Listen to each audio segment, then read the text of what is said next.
right, so this is the ShifteD Game Devlog, week 3, I believe. This is Matthew here with Matt Hay and Aaron Hammerhuber. So we've worked on this week. It's a little bit less than the past weeks because finals have been upon us. We've still put in the work. As you can see, we now have a compass in the top right. Hand-drawn, we own all of the copyrights to that.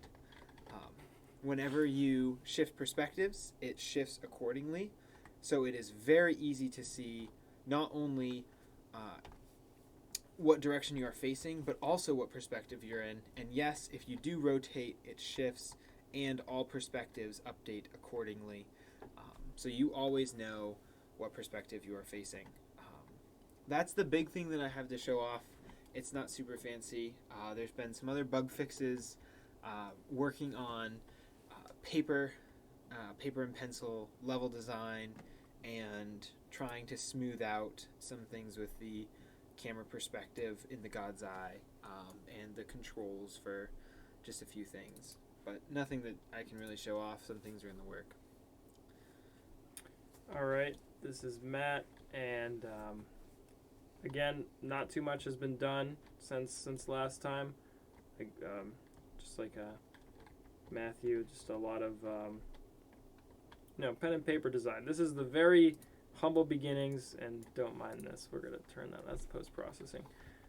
This is the very humble beginnings of one of the levels. It's gonna be shaped like a cube, and there's gonna be this tower in the middle that basically your goal will be to get to the top. Very humble beginnings in game. Nothing to see too much here. You can't even tell what the path would be yet, which you're not really supposed to be able to tell when you first look at this. So so far I'm doing my job, even though there's currently no way of actually getting to the finish. But very simple. There's a lot more down on paper, but getting working on that, and things will pick up right as these projects, these pre-final projects, get all turned in.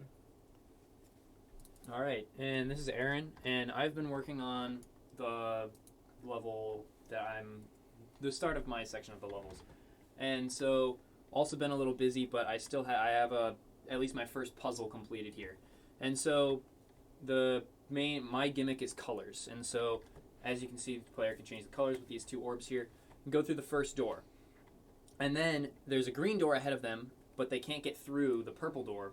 So they have to press this switch, which we've added a nice camera transition so that you can go and actually see what's going on. Before, when we brainstormed this idea, we thought, there's not really going to be any way for the player to see behind them that the door is opening.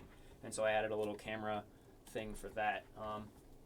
And then the player can go back through the door, go through the opened path with the green color, and go and pick up the next power-up, or end the level if this is where we decide to end it. And so we've also been brainstorming some ideas for a couple other color-themed levels.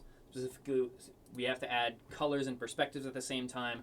Our mechanic of blending the colors, as green and purple don't mix, they blend to black.